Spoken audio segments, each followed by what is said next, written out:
el buen hijo vuelve a casa. Siempre. Bienvenida a tu casa, que además siempre será tu casa. Para los que nos están viendo y no lo saben, Majo hace unos añitos trabajó aquí, pero nunca se ha ido. Nunca. Simplemente la prestamos a Fenalco. Cuando la quieran devolver, aquí la recibimos con todo el gusto. De una vez para que sepan, ¿no?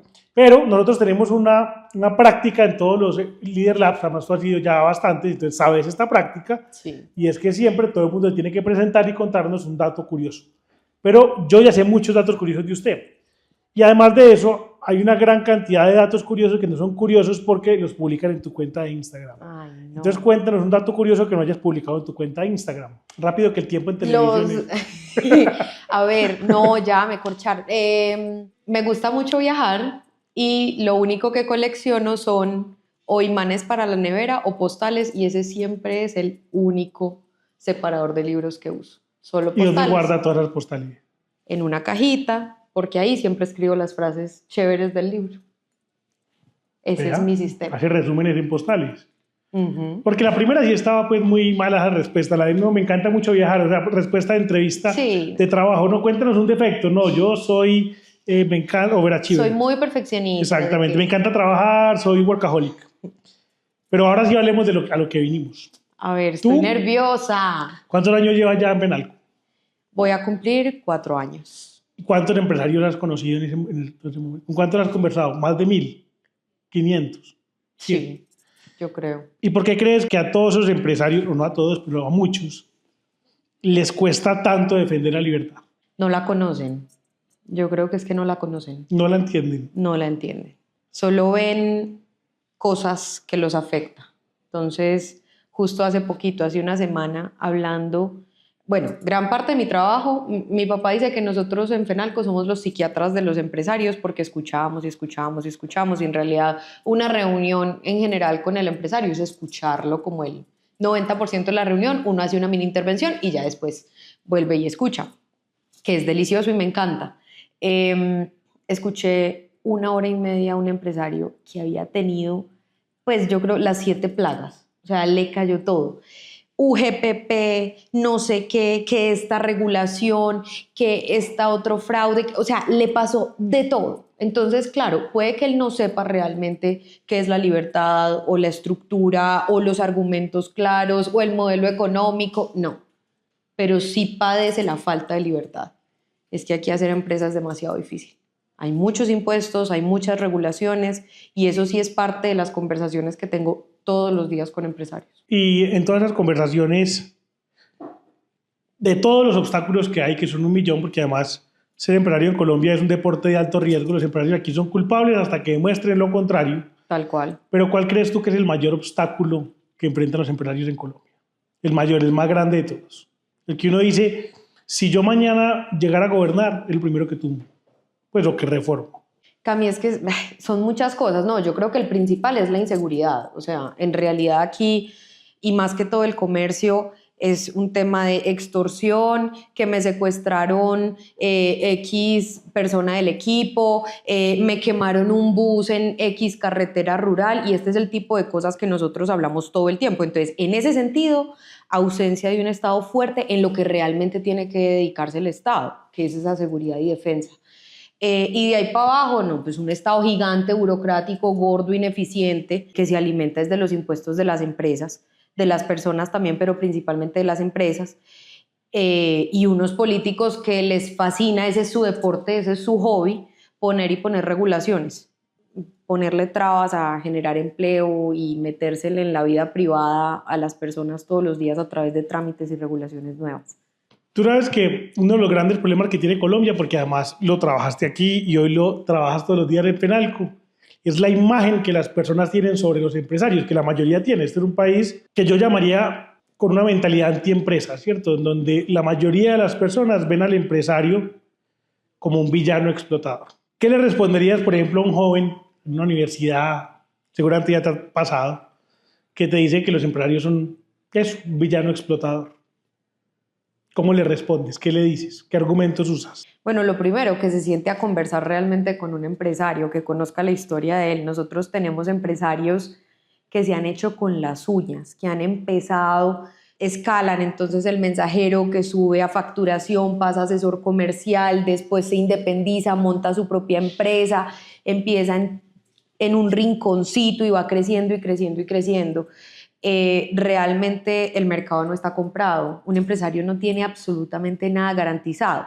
Un empresario puede que sí, ¿cierto? Esos que manipulan el Estado para tener, como decimos muy bonito, burro amarrado, tener el negocio claro, el negocio listo, o la protección específica a su sector. Entonces eso es casi que comprar el mercado. Pero estamos hablando de los empresarios, de los que todos los días se la juegan en el mercado. Y un empresario perfectamente, si no atiende bien su mercado, se quiebra, porque en realidad el mejor juez que tiene el empresario es el mercado. Yo como cliente, como consumidor en el mercado, le digo a un empresario que lo está haciendo bien o que lo está haciendo mal. Por ejemplo, me quise comprar estos zapatos negros y no unos zapatos azules. Le dije al empresario que produjo los zapatos negros que lo hizo mucho mejor que el de cualquier otro zapato porque yo lo premié y lo hice fue comprando su producto. Entonces, en realidad lo primero, que es gente de carne y hueso, que ha empezado desde cero, que no tiene el mercado comprado y que entiende que su juez es el mercado y que tiene que hacerse moler porque las necesidades de sus consumidores estén satisfechas. Resuelve problemas todo el día y todos los días. Eso es un empresario. Hace como unos meses estaba hablando en una universidad con unos jóvenes y me di cuenta, descubrí que en Colombia hay una creencia que se repite mucho y es que la gente cree que cuando a alguien le va bien, es decir, cuando hay un empresario exitoso, especialmente los más grandes, y vamos a hablar aquí de los hiper mega grandes, imagínense el empresario más grande que ustedes conozcan, vamos a pensar en esa persona.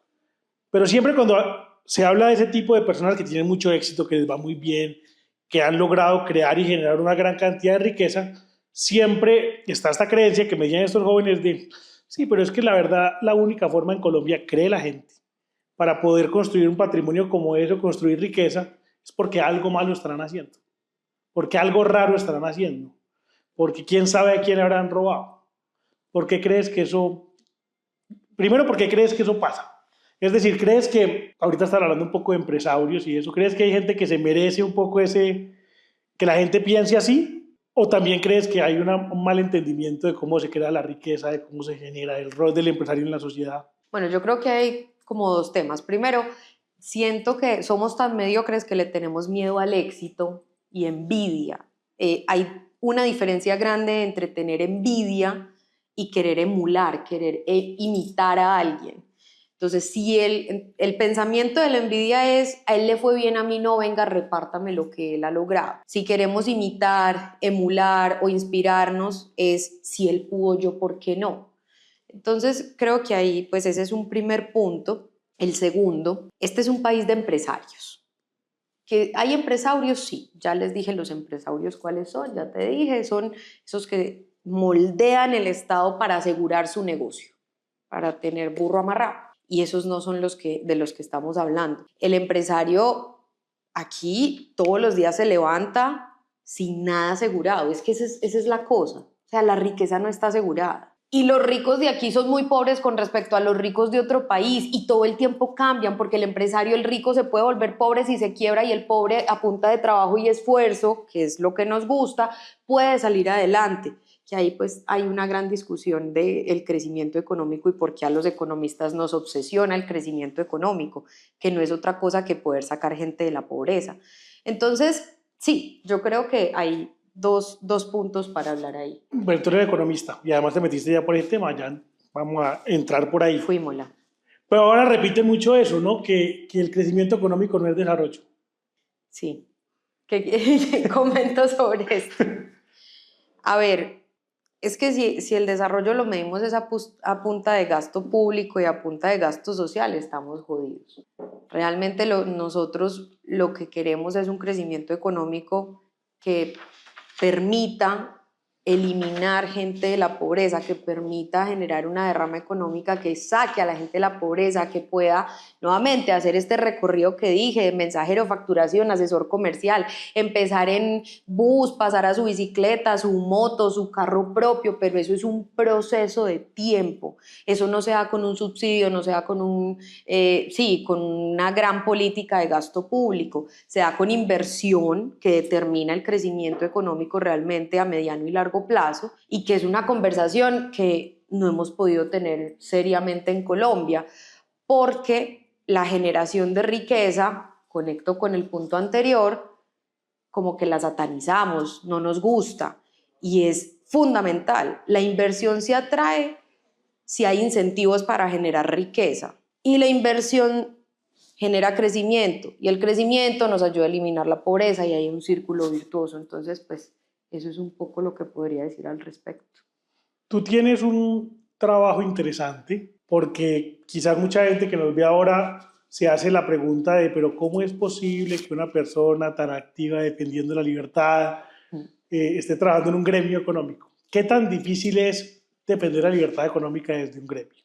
Gracias por esa pregunta, porque tengo la oportunidad de hablar de este tema acá. Miren, los gremios van a existir siempre, porque en el ADN de los empresarios y del ser humano está la asociatividad, está pertenecer a algo, a una comunidad.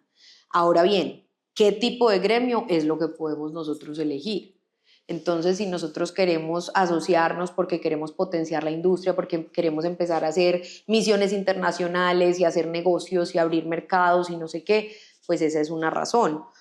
Otra, para cooptar el Estado y moldearlo a nuestras necesidades, que es un poco más empresario, también puede ser otra. Eso sí me lo han cuestionado, que entonces uno pro libertad y pro Estado pequeño y pro libre mercado, ¿qué hace en un gremio? Pues realmente es un gremio con el que yo me identifico, porque artículo 4 de nuestros estatutos, nosotros defendemos la libre empresa y la libertad económica, y está en el ADN. ¿Que las conversaciones que tenemos son fáciles? No. No, porque de hecho FENALCO es un gremio que representa 38 sectores económicos.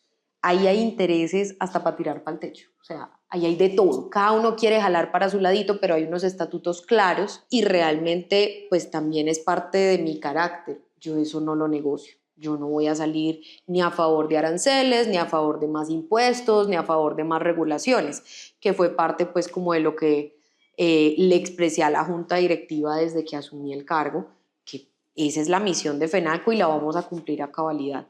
Además, somos comerciantes, y en el ADN del comercio está el libre comercio. Tenemos importadores, tenemos exportadores, necesitamos seguridad, defensa, infraestructura, condiciones claras, juego claro, menos impuestos y menos regulaciones, y esa es la cantaleta que echamos todo el tiempo.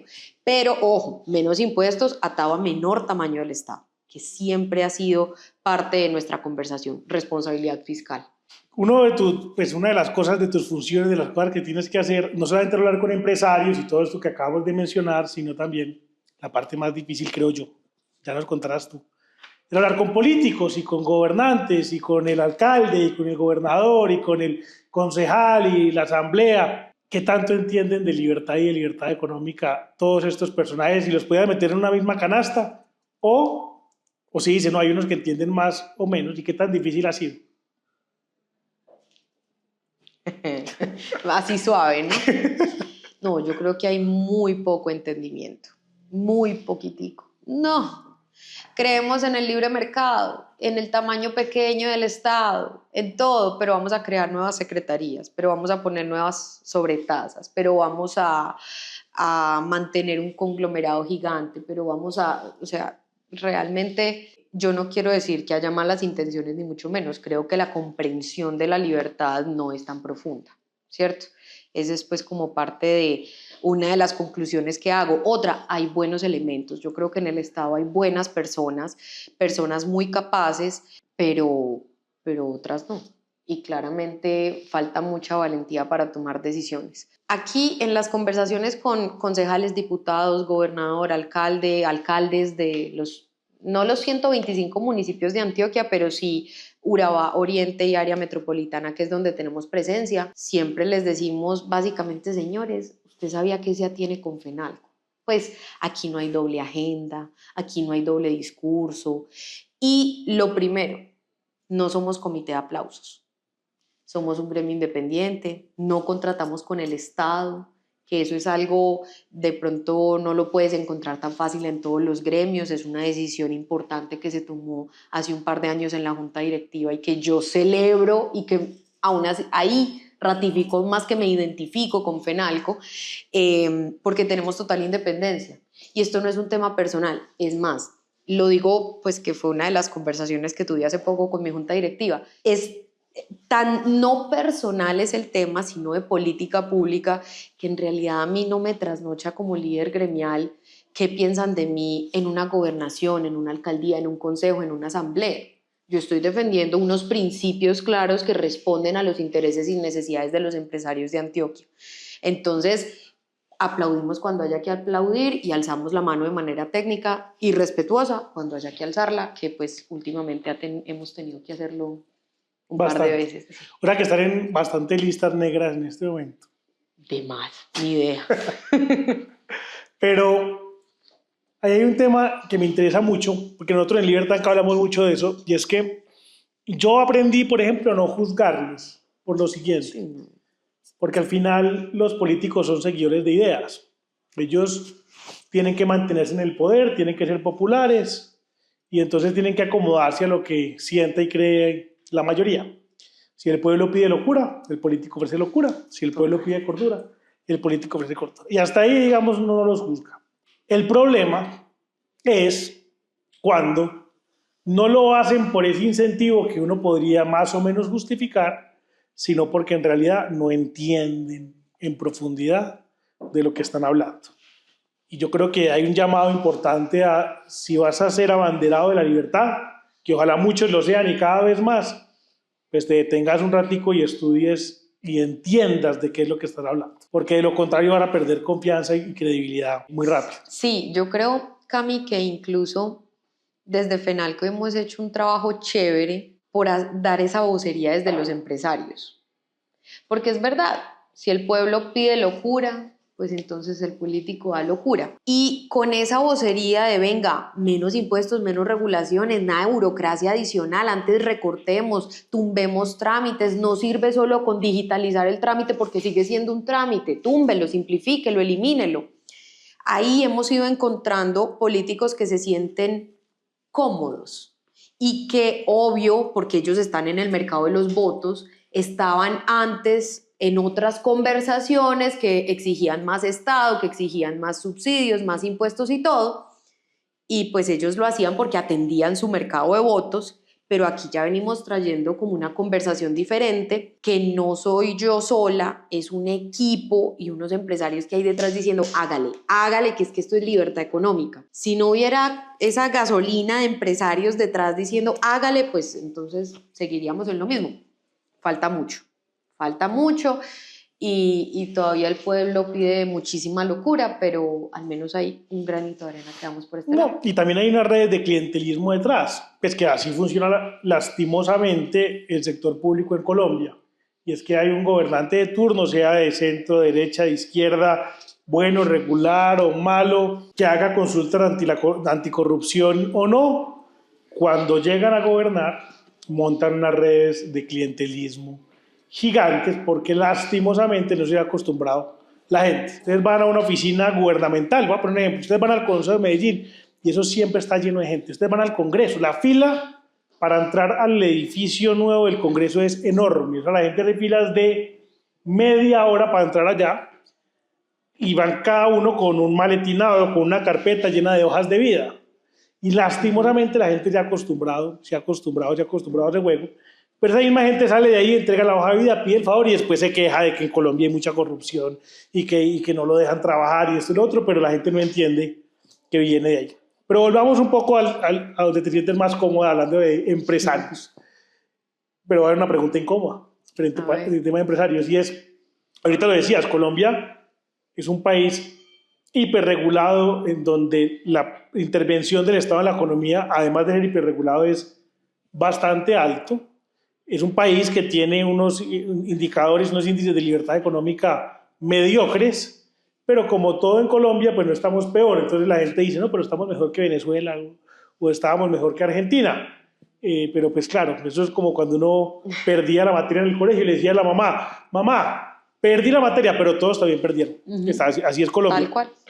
Pero tú crees, o sea, es decir, ¿no crees que hay algo de responsabilidad de los mismos empresarios por acción u omisión Sí, en esa claro. asfixia regulatoria que tiene Colombia? Total, total. O sea, acá, Es que primero, ver solo mi pedacito. Entonces, si a mí me beneficia esta regulación, yo tengo un afiliado que tiene una frase ganadorcísima.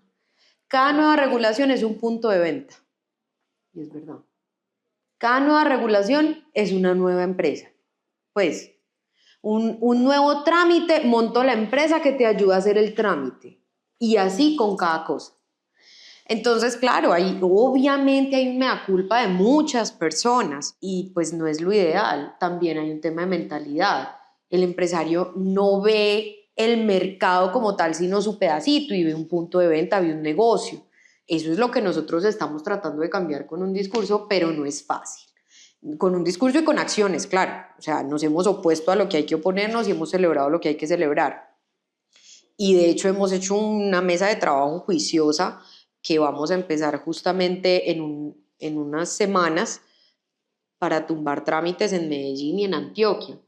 Pero como dice Luis Guillermo el profe, eso es como soplar el elefante y nos mantenemos, como él hace, soplando el elefante. Es duro, incluso, la verdad, yo sé que hay que ponerle límites al poder y hay que estar muy vigilantes y las vedurías y todo esto y el control político, pero dentro del Estado la burocracia y el montón de trámites y comités que hay que hacer para tomar una decisión sin rayar con lo básico, pues con límites al poder, con corrupción y todo, es impresionante. O sea, la mesa antitrámites no solo debe ser hacia los empresarios, sino internamente, entendiendo realmente para qué es el Estado, que no es para esterilizar perritos o pues, o sea, no.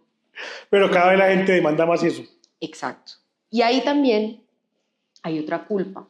No hemos puesto límite a eso. O sea, nos da pena decir literal que el Estado no es para esterilizar perritos, no es para dar, no sé, bueno, es que ya esto después me cobra factura también, Dígalo pero sin miedo. no, pues para regalar cosas, que mercados, que no sé qué, para eso no es el Estado.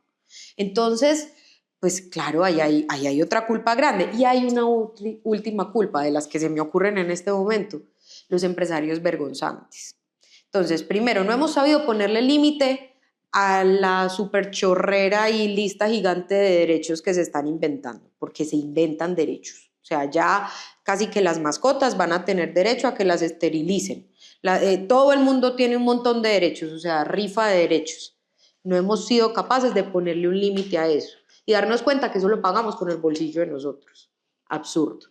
Y lo otro es ser vergonzante como empresario. Me da pena decir que genero riqueza, me da pena decir que soy empresario, que tengo un equipo de trabajo empleado en la empresa, que me da pena ser empresario. Y volverse vergonzante de generar riqueza es absurdo, pero creo que ahí también hay una culpa. Y bueno, también desde la misma educación no hemos sido capaces como de generar una conexión real, porque mucho empresario que se ha hecho con las uñas, a pulso, desde cero, pues los hijos van a X o Y institución educativa y terminan atacando la misma empresa que fue con la que se viajaron el mundo, pagaron sus estudios, pagaron las clases de equitación y no sé cuántas, y pues ahí hay un absurdo clarísimo.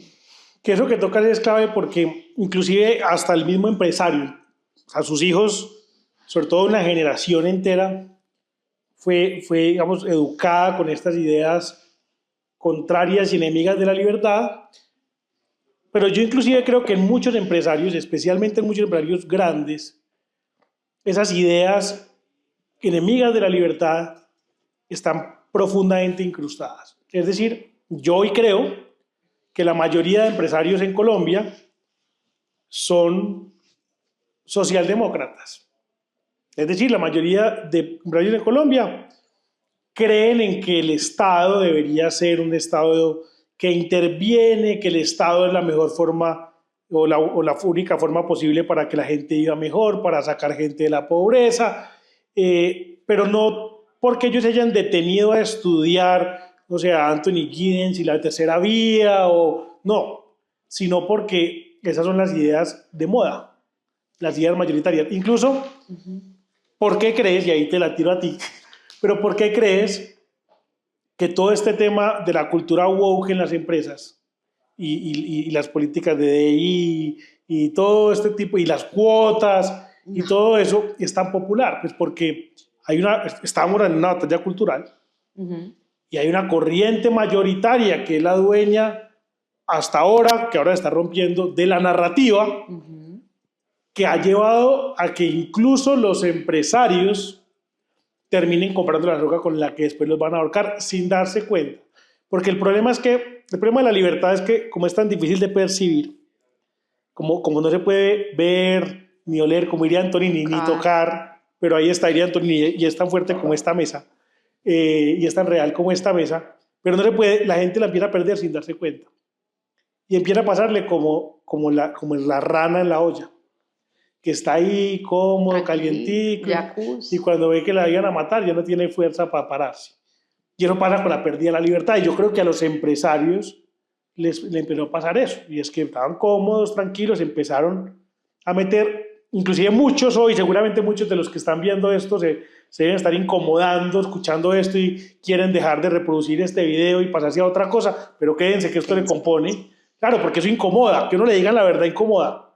Pero todo eso simplemente es parte de una estrategia en donde usted lo trataron como un títere y usted se dejó llevar muy inteligente, muy bueno para hacer plata y todo, pero ahí lo llevaron para que usted terminara comprando la droga con la que después lo iban a ahorcar y terminaran justificando el agrandamiento del Estado, que el Estado fuera gigante, que usted fuera menos libre, porque usted mismo renunció voluntariamente a su libertad.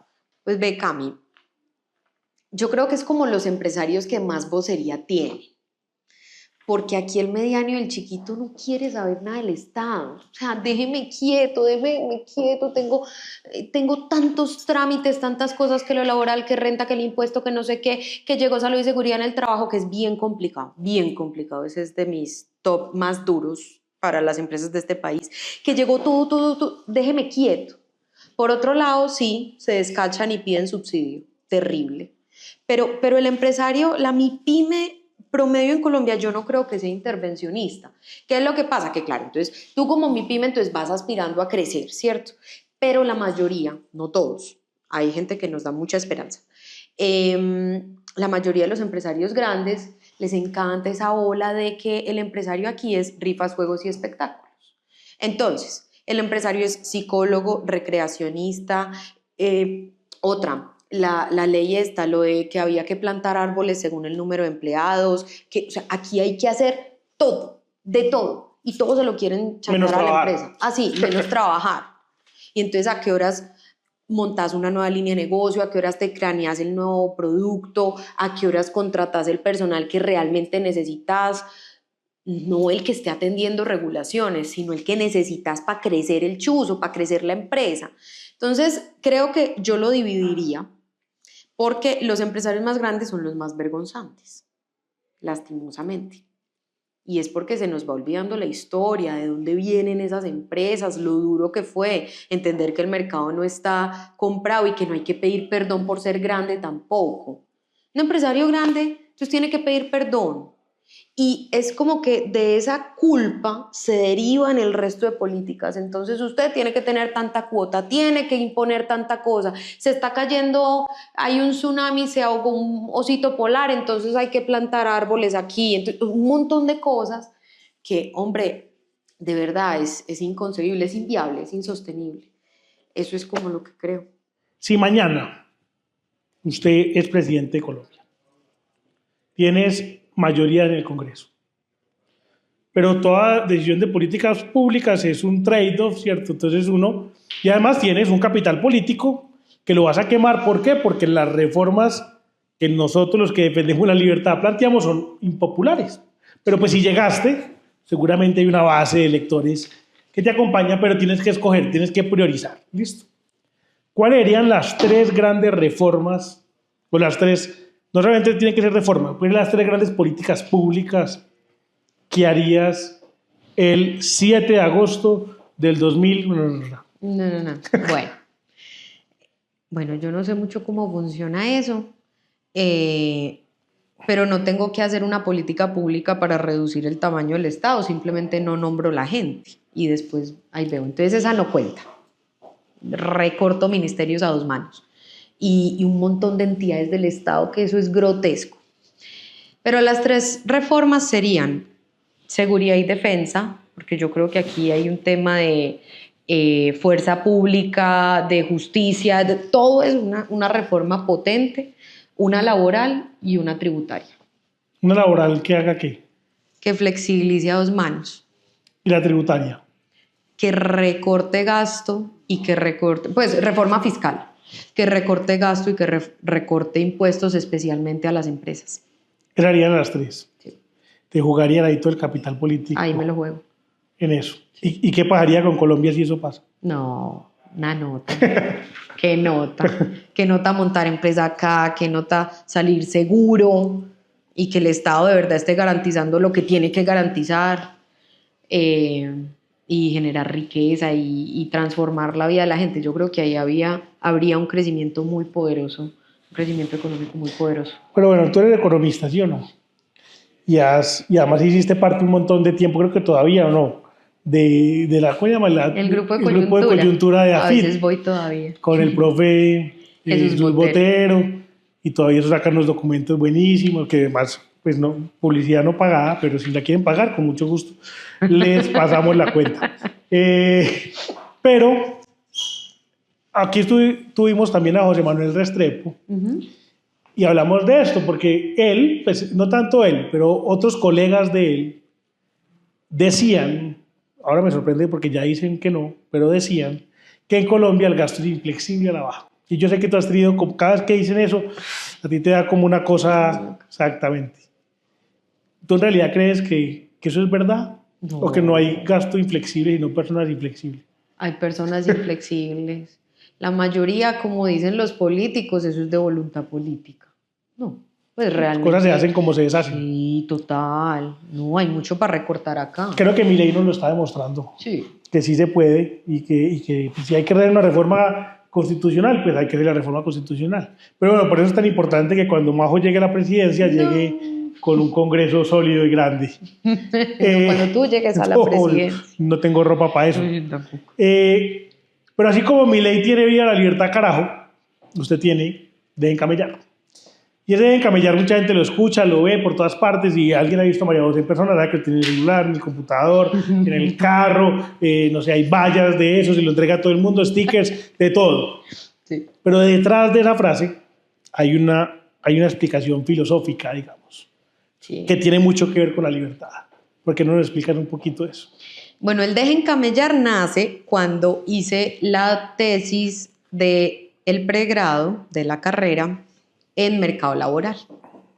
Y me di cuenta que aquí es muy duro generar empleo y en la práctica también estuve en un gremio colega haciendo seguimiento de los indicadores de mercado laboral. Entonces yo dije, no, encontré 2 cosas. Primero esa, que es muy difícil generar empleo y no solo generarlo, sino sostenerlo en el tiempo y que algo hay que hacer con ese más de 50% de fuerza laboral colombiana que tenemos en la informalidad y en el desempleo. Y segundo, que los economistas hablamos muy enredado, que yo creo que eso es algo que ustedes en Libertanca han hecho espectacular y que yo también hice en su momento. Es hablar más sencillo, más clarito, más entendible, sin tanto que productividad marginal y que la derivada y que esas cosas, no. Entonces, en un tuit de inspiración empecé a decir #Dejen Camellar. Y al principio yo decía, no, pues eso es para que lo entienda el que no es economista o el que no conoce nada de esto. Pero al final se terminó apropiando un montón de gente, o sea, está en el corazón, especialmente de los afiliados de FENALCO.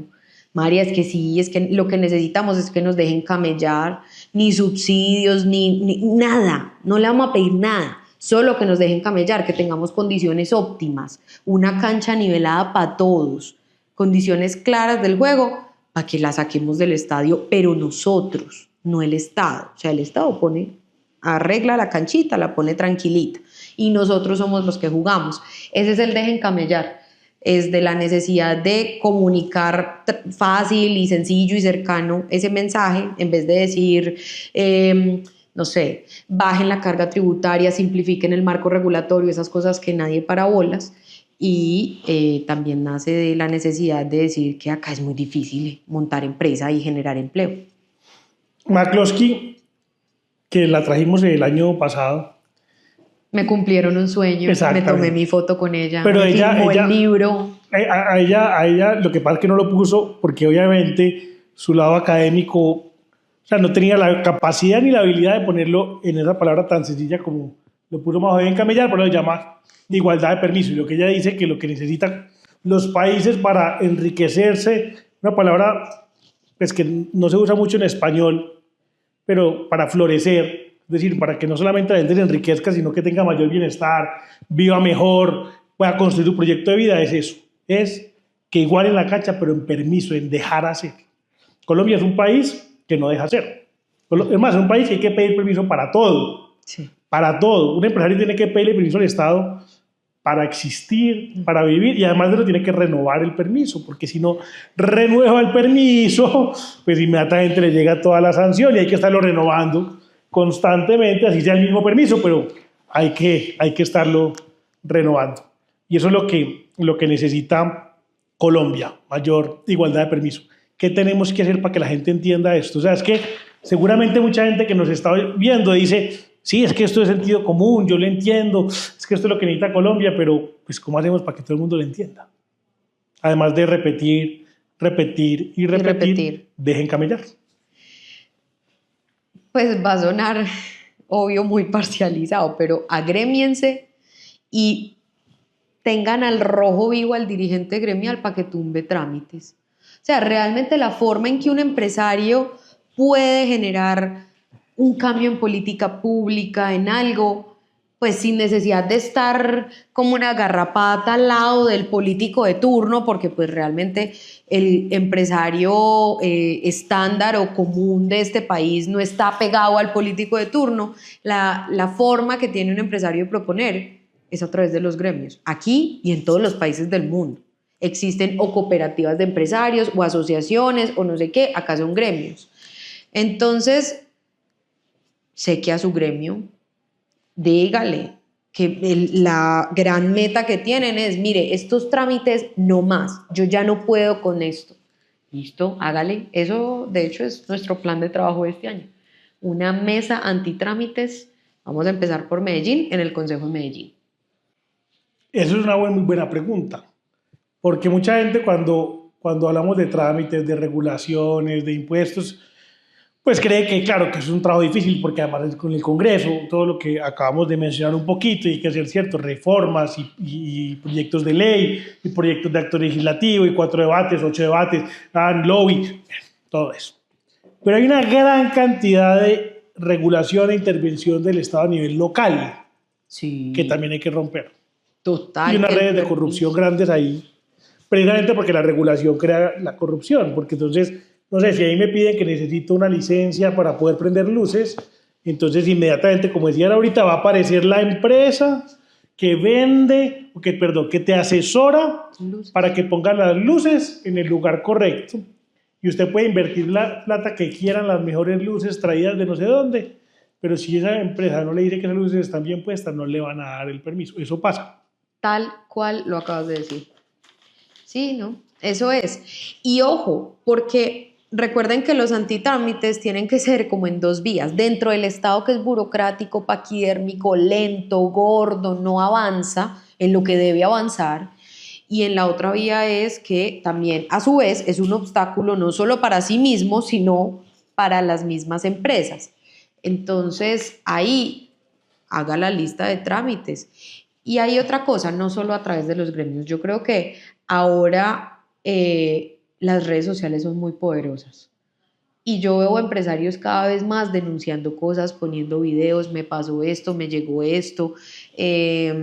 Una afiliada dice, si no le temes a Dios, témele al menos a la DIAN. O sea, ese tipo de cosas es como, venga. Ese es un sticker bueno. Sí, total. Para mandar a ver camisetas. Sí, para mandarle a imprimir. O sea, venga, empiecen los mismos empresarios también a denunciar. Es que ustedes no tienen derecho a hablar. Yo sé que hay sustos, porque ha pasado, no generalmente, pero a veces cuando un empresario habla, al otro día le llega hasta la Secretaría de los Ciegos a revisarle el negocio. Pero entonces, si no quiere, presione su gremio, presione para que salga y pelee en contra de esos trámites, a ver si logramos destrabar esto. Pero yo también voy a decir una cosa, y es que si usted es un empresario que sabe que tiene todas estas trabas y trampas y zancadillas que le hace el Estado, que ve que todos los días está perdiendo y perdiendo y perdiendo su libertad, su capacidad de crear riqueza, su capacidad de solucionar problemas complejos, de crear, de innovar, de emplear gente, de mejorarle y ayudar la vida a la gente. Y con todo lo difícil que es eso, con todo lo difícil que es agregarle valor al consumidor, estar pendiente de que la competencia no saque el mejor producto que uno, o sea, todo lo que hay alrededor, claro, que no lo deja dormir, que lo hace, como dice María José, ¿cómo es que merca? Prestar para pagar nómina eso, e ir a mercar sobregirado. Exactamente. Y ahora me van a decir que le tenés miedo al gobierno. O sea, lo más difícil donde tenés que pararte más valiente es donde más valiente va a tener miedo al gobierno. ¿No? Los gobiernos pasan.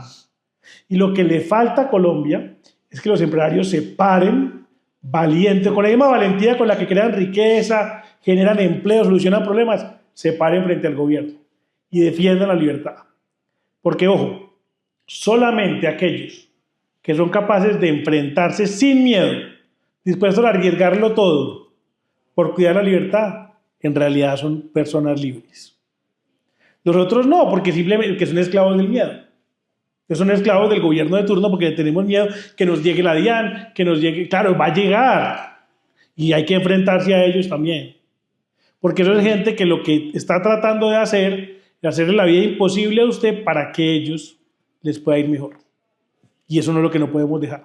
Si todos los empresarios en Colombia, o al menos la mayoría, o al menos ni siquiera la mayoría, porque por ahí, pues, ahora van a creer que yo soy un predicador, pero por ahí hay un coso de la Biblia que dice que solo, pues yo ni siquiera me la sé, pero es como... ¿Cómo se dice? ¿Un versículo? Sí, yo no sé, un versículo, un capítulo. Capítulo, no, un versículo. Un versículo me va a regañar Antonini. Un versículo. Que fue el que me lo dijo. Me van a regañar en la casa también. Sí, usted que estudió en un colegio del Opus Dei. A muchos no. Que solamente se necesitan 7 personas, o 9 o 10, algo así dice. No, Cami, pero entonces no... No, para llevar el mensaje, ¿cierto? Y para que se crea una revolución alrededor del mensaje. Si solamente hay 7, 10, 5, 3, 2, un solo empresario que se pare con firmeza, es suficiente para frenar el avance de los enemigos de la libertad. Pero si no hay ninguno, si a todos les da miedo, si todos prefieren mirar para otro lado, si todos son los de... No, aquí no se habla de política. No, aquí no hablamos de eso. No, aquí yo no me voy a meter a ningún lado. Pues lo más probable es que rápidamente van a perder la libertad. No, o entonces son muy bravitos en espacios privados, pero se sientan al lado del político y no son capaces de decirle nada. Venga, es que el político, o sea, el Estado se sostiene con nuestros impuestos. Lo mínimo que podemos hacer es exigirles. Usted votó a favor de la reforma laboral, a favor de la reforma tributaria, nos clavó más impuestos, una sobretasa, creó más burocracia. ¿Qué hizo? O sea, claro, hay que pedirles que rindan cuentas también. Total, es más, ahora en 15 días desde que salga este podcast, van a empezar los políticos a desfilar por la oficina de todos los empresarios a pedir plata. Todo. Y ustedes deberían tener un listado como este, con el nombre de cada uno y cómo votó cada uno de los proyectos. Y empezar a mirar. Pero es que venga, usted quiere mi plata. Y yo le voy a contar a usted todo lo que usted hizo para que yo no la produjera. O sea, usted hizo todo lo humanamente posible para que esta plata que usted me está pidiendo no se creara. Así que, hermano, bien pueda entre por donde entró. Salga por donde entró. Eso, salga por donde entró, porque si entra por donde entró, pues vuelve a entrar. Mira, y eso es algo que podemos hacer. Qué buena idea. Sí, una trazabilidad clarita. No hay plata, pero hasta por culpa suya también. Exactamente. Que le quede claro. Exactamente. Y dejarlo claro. Bueno, ahora vamos a preguntas. Aquí, este no es un espacio para tibios. Porque Ay, no estamos. Dios mío. Porque además, con lo que acabamos de decir, no estamos en un momento. Tibio. La humanidad, ni Colombia, ni el mundo, hoy necesita liderazgos tibios. A nosotros, últimamente, hay gente que dice, pero es que el Libertad son muy radicales. Y ayer, hablando con Antonini, le dije eso, le dije, no, es que hay un montón de gente que dice que somos muy radicales, y él dijo, sí, somos muy radicales, radicales de raíz. La palabra radical viene de raíz, es decir, nosotros vamos a la raíz del problema, al fondo, a lo que es. No buscamos ser políticamente correctos, ni estar ahí por la mitad, no, las cosas, las buenas, y hay ideas superiores a otras, punto. Hay ideas que producen y que generan progreso, bienestar, que han sacado gente de la pobreza, y hay ideas que han condenado a la gente a la miseria, al hambre y a la pobreza. Entonces arranquemos con la primera. ¿Marx o Hayek? Hayek. Esa obviamente era muy fácil. ¿Friedman o Mises? Ay, Cami. Tiene que decir una de las dos. El que sea. No son distintos. Aquí seguramente hay esos estudiosos puros y duros que dirán, no, a mí me pasó esto. Te voy a contar una cosa rápida. Que Friedman es socialista. Eso me pasó. Estábamos en Brasil y me preguntaron, ¿cuál es su economista favorito? Yo dije, Friedman, y me miraron raro. Y yo, tan raro. Y después dijeron, ese es mi segundo economista favorito, porque mi primero es Jair Viana, el mejor pronosticador del país. Porque no hay más. Que no hay segundo. Ay, no, pues díganme lo que quieran, Friedman. ¿Privatizar todo o reducir el tamaño del Estado? 5, 4, 3, 2, 1. Privatizar todo. Antes de seguir, yo creo que hay una confusión en la gente, o en mucha gente, cuando uno habla de reducir el tamaño del Estado. Porque reducir el tamaño del Estado no es solo echar gente, que también es bueno, y en el Estado sería hasta bacano tener esa función, sino también quitarle, y no solamente sino también, sino más importante aún, quitarle las garras del Estado encima a la gente. Sí. Porque eso uno podría implica que no exista el Estado. Uno podría tener un solo funcionario, pero con todo el poder para hacer la vida imposible a la gente. Sí, total. Entonces uno lo que necesita es, claro, Colombia necesita reducir el número de burócratas que tiene, porque pues tenemos un déficit gigante, ¿cierto? Si una empresa gasta más de lo que entra, pues tiene que salir del personal que no se necesita. Mira, me preguntaban cuánta gente trabaja en una institución del Estado, que no voy a mencionar para no meternos en problema, pero una muy importante, una empresa pública, además de las que quieres privatizar. ¿Cuánta gente trabaja ahí? Y alguien respondió la mitad. Y yo estoy seguro que si uno coge un semáforo de esos como los del aeropuerto y uno dice, bueno, vamos a reducir esto, y la forma en que vamos a sacar a la gente es que tiene que hundir este botón, si le sale rojo se va, si le sale verde se queda, no pasa nada. No, Cami, y la verdad es que las empresas estatales, que son las que yo privatizaría todas, Yo también. Se van desvirtuando. O sea, eso le van metiendo y metiendo más funciones y se terminan entorpeciendo la una entre la otra, se traslapan, pues se sobreponen actividades, entonces el uno hace unas cosas culturales, el otro también, el otro también, el otro también, y entonces eso, ¿por qué no lo fusionamos al menos en una sola o lo privatizamos? Pues, y el Estado sigue siendo el Estado, pero haciendo las cositas que debe hacer, no esterilizando perritos. Quiero aclarar algo, y es que esto es una posición personal, no institucional. Eso es muy importante, fundamental. No, es que se desvirtúan mucho. Realmente ese romanticismo, decir, es que esto es lo público pagado con los impuestos de nosotros. ¿Y además público para quién? Esto es la plata de nosotros. No, allá en el consejo pero dije, que lo disfrutan unos pocos. Así es. Allá en el consejo que decían, oiga, pero esto, es que esta empresa es de todos. Y yo les decía, pero si yo voy ya. O sea, si yo voy ya a la recepción de aquí del edificio inteligente y digo, necesito una reunión ya con el gerente. ¿Me va a atender? No. Pero si una empresa es mía, si yo soy accionista, no sé, de Frisbee, y yo voy ya a la oficina de Frisbee y digo, necesito una reunión ya con el gerente, yo soy el socio, inmediatamente.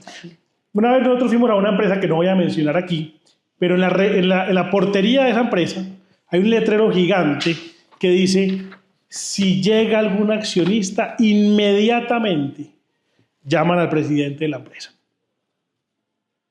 Porque obvio, es la persona que lo tiene que atender, que tiene que rendir cuentas y demás. La mayoría de la gente, no sé, un ciudadano que trabaja todos los días de sol a sol, no tiene ni idea qué está pasando en una empresa que supuestamente es de él. Pero bueno, no vamos a seguir entrando en eso porque no te vamos a meter en problemas. Que conste que todas las posiciones de María José en este espacio son personales y no representan el lugar donde trabaja ni donde trabajó, por si cualquier cosa. por si de pronto hay cosas con las que no estamos de acuerdo nosotros. Trabajé en Libertad. Por eso, entonces tampoco representa la posición. ¿Más competencia o menos impuestos? Las dos. Las dos. No tiene que escoger una de las dos. Porque es que es un trade. O sea, es como, no me da para hacer las dos. Tengo 4 años. Más competencia y menos impuestos. Pues es que los mismos impuestos también bloquean la competencia. Entonces, bueno, más competencia. Sí, digamos que muchas de estas obviamente están... Es un loop ahí, Sí, pero pues tiene que... Porque es que uno puede presentar una reforma que busque que haya más competencias, eliminar aranceles, o una que disminuya impuestos. En Colombia, lo que se propone, pero nunca se ha hecho, es que van a reducir impuestos. Pero incluso aquí en Colombia, la tal apertura económica, hay un libro de Juan José Chavarría, ex director del Banco de la República, que muestra cómo en Colombia esa tal apertura no existió. O sea, el neoliberalismo del que habla Petro, de Colombia no pegó. Eso aquí no ha estado, eso aquí no ha llegado todavía. Ojalá llegara. Sí, no. Además, porque si el neoliberalismo es todo lo contrario a lo que significa el gobierno actual, es buenísimo. Fabuloso. Es lo mejor que pueda pasar, entonces bienvenido. Pero aquí no pegó. Lo que él demuestra es que la disminución en aranceles la reemplazamos con medidas no arancelarias. Sí. No, y Cami, una cosa. Los aranceles son casi que un impuesto indirecto al consumidor. O sea, realmente eso es más costo para la gente, especialmente la más pobre. Total. Primero lo paga siempre el consumidor. La gente cree, no, eso lo pagan, no, que lo pagan los gringos, que no, eso lo paga el consumidor. Segundo, manda unos mensajes incorrectos al mercado. En estos días un amigo que tenemos en común, Roberto Salinas, Ajá. nos contó una historia, y es que en México, ahora con todo este tema de los aranceles de Trump y todo esto, un día fue a parquear el carro y lo fue a parquear en la calle, es cierto, una persona que presta el servicio de protección y de seguridad informal del vehículo, pues siempre tenía una tarifa. Y bueno, ¿y cuánto le debo? Entonces ella sacó, digamos, el mismo billete que le había pagado siempre y dijo, no, ahora es 25% más. ¿Pero por qué? ¿Por el arancel? Y eso empieza a pasar. Un punto de venta. Claro, que exactamente. La gente no entiende, pero pues ya el arancel. El arancel. Imagínense, el consumidor él sabe que de parqueadero informal termina pagando el arancel. Pero es que le va a subir el precio de sus cosas. Sí, es lo más probable. Claro, y de lo que él pueda comprar con él. Y de los tacos. Y de las cosas con las que se hacen los tacos, güey. Todas sus cosas. Bueno, ¿para qué vamos cerrando? ¿Un empresario o un político? Un empresario. ¿Alguna vez has pensado en meterte en la política? Uy, no. ¿No? ¿Por qué no? No, Camino, no. Ahí no está lo que a mí me mueve realmente. Yo me siento muy feliz en el mundo gremial porque aprendo de empresarios todo el día y todos los días.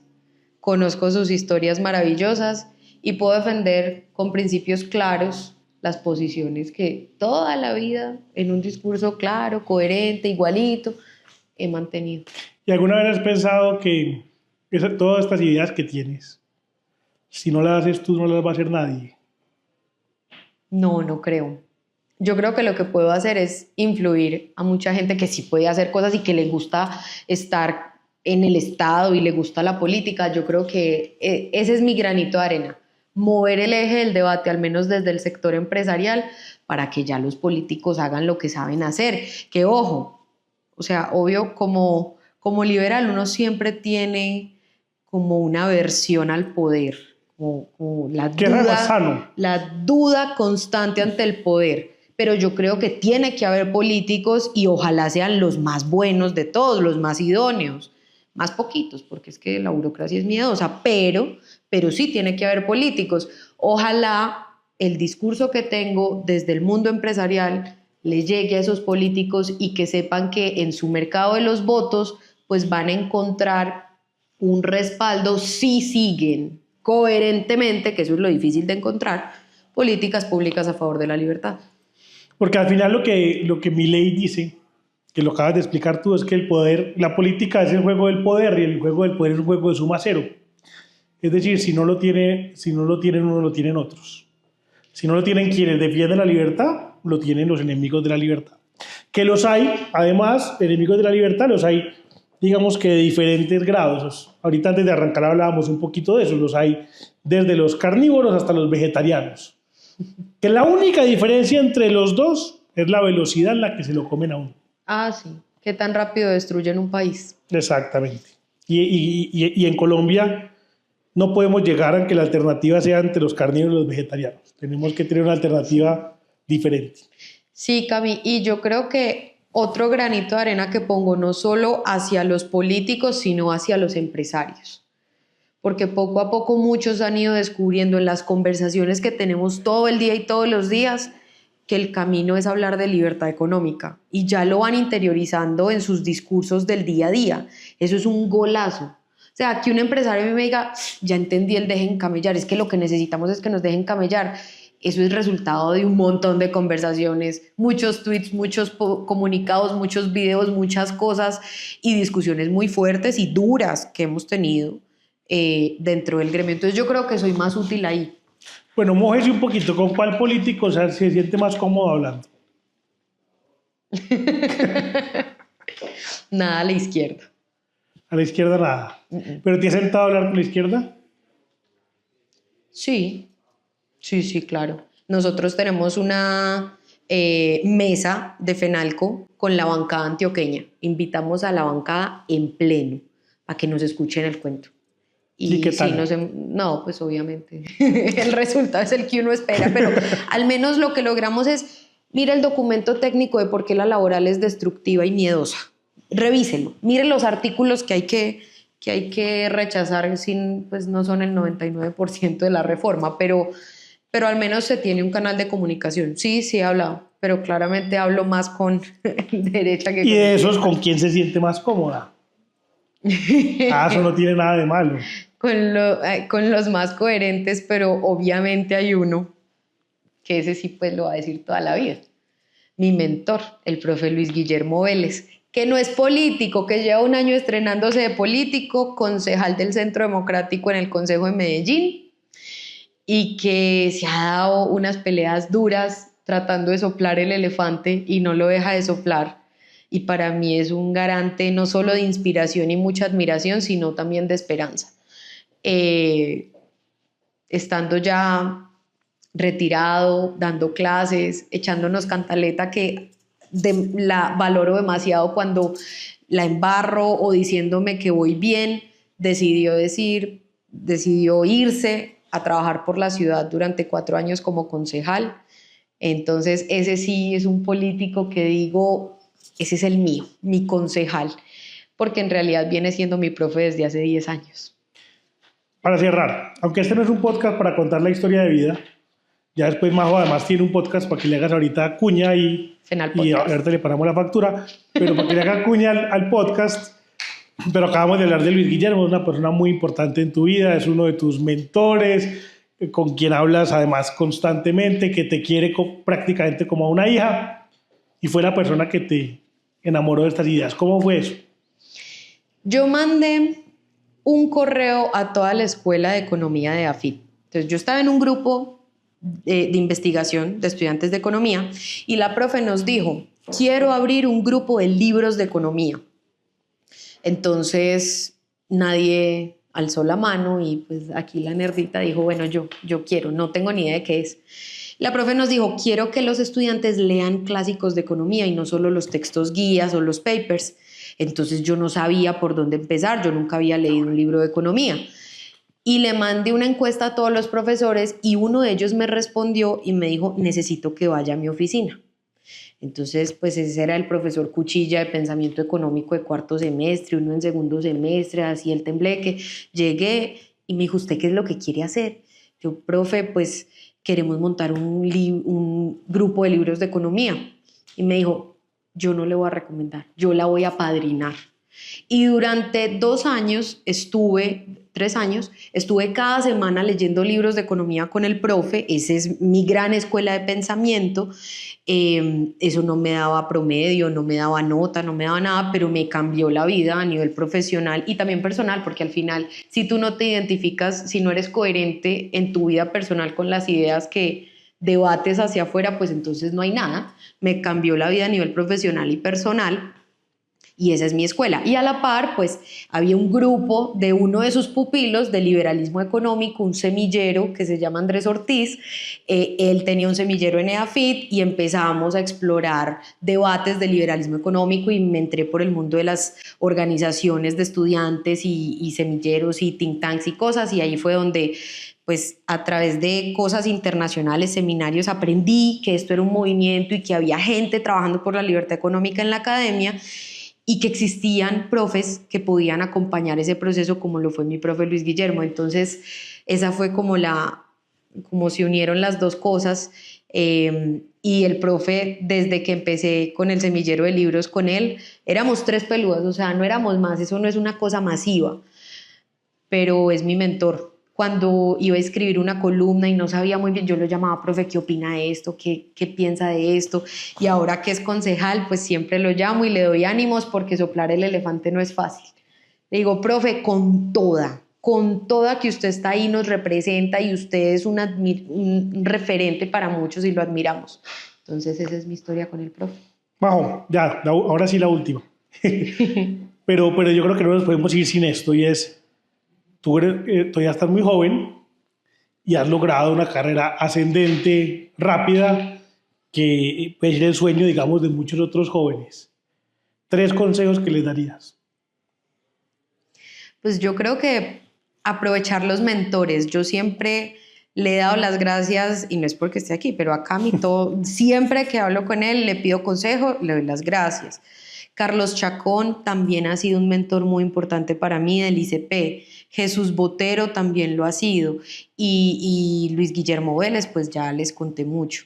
A nivel familiar, mis papás para mí han sido un referente importantísimo. Entonces, toda la admiración que siento por ellos, mi papá es empresario y mi mamá es académica y del mundo de la medicina, entonces el rigor académico he tratado de aprenderlo de ella, pero también el mundo empresarial y los negocios del gordo me encantan, entonces ahí pues he aprendido y bueno, los mentores son muy importantes, muy importantes.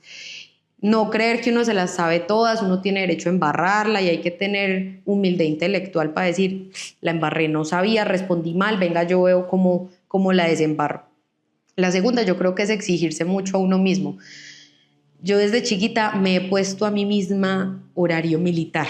No es que sea aconsejable, obviamente hay límites cada uno, yo tengo grandes cosas por mejorar y una de esas es tomarla más suave, tomarla con polita. Pero sí me exijo mucho a mí misma, soy muy disciplinada y lo que no sé, pues me le mido y le trabajo para lograrlo.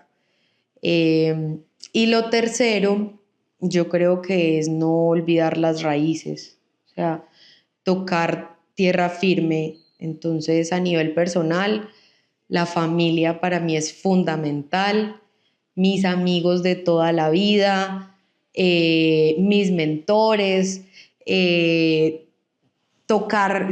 mantenerme como en esas comunidades que me han hecho lo que soy.